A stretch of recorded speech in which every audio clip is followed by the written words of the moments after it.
Não foi necessário promover em São Tomé e Príncipe, como se sugere agora em Moçambique, falaremos disso na próxima semana, um diálogo nacional inclusivo que junte na abordagem política governo e oposição. Em São Tomé e Príncipe, um fenómeno político interessante, em que os interesses e as estratégias de uns e outros parecem alinhados no essencial, numa quase unanimidade dos partidos representados no Parlamento Nacional. A aprovação do Orçamento do Estado é a expressão máxima desse alinhamento, que se traduziu numa votação que a história da democracia são-tomense não registra. Pelo contrário, a vida política do país tem sido marcada por uma tensão acentuada entre os dois partidos dominantes do sistema, a ADI e o MLSTP, e que esteve na origem de muitos dos episódios críticos ocorridos no país. O que é que mudou então? A liderança do governo. Com Patrício Trovoada na liderança do governo, a política atingia níveis de confrontação, democrática certamente, que separava as águas entre o poder e a oposição, e se alimentava dessa tensão institucional que chegou a atingir as próprias relações entre o governo e a presidência. Agora vivem-se novos tempos, em que a exaltação do combate político deu lugar a um sereno e plácido ecumenismo partidário, em que a construção da nova arquitetura de relações se sustentou no apagamento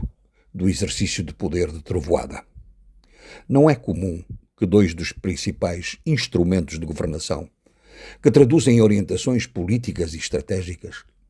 como são as grandes opções do plano e a proposta de orçamento do Estado, sejam votadas favoravelmente pela maioria e pela oposição, pese embora o facto de elas obedecerem a conciliações nos debates na especialidade. Como não é comum que o partido da maioria e o seu governo, que defenestraram o seu líder eleito, hostilize de forma pública e notória um outro governo, o da sua única região autónoma, acompanhando de forma veemente os ataques dirigidos pela oposição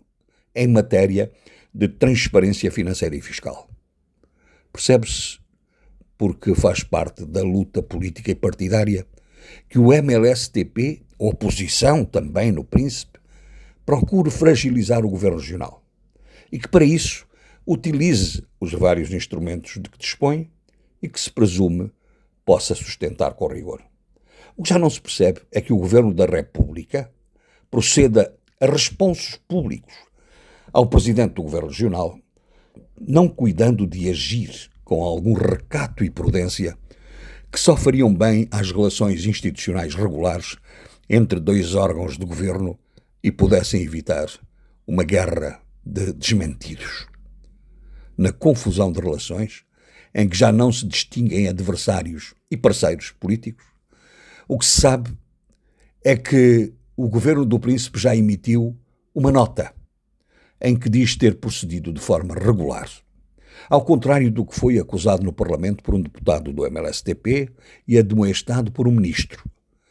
procedendo ao envio dos dados de execução das contas, das receitas e despesas geradas na região autónoma para os organismos adequados e que estarão alguns sob a própria tutela do ministro. Convém esclarecer isso, para não ficar a sensação de que haverá em São Tomé e Príncipe uma certa fobia em relação aos governos. Depois de decapitado o governo da República, o de Patrício Trovoada, se estaria agora a preparar a decapitação do governo da região autónoma do Príncipe, numa conjugação de interesses políticos entre a ADI e o MLSTP.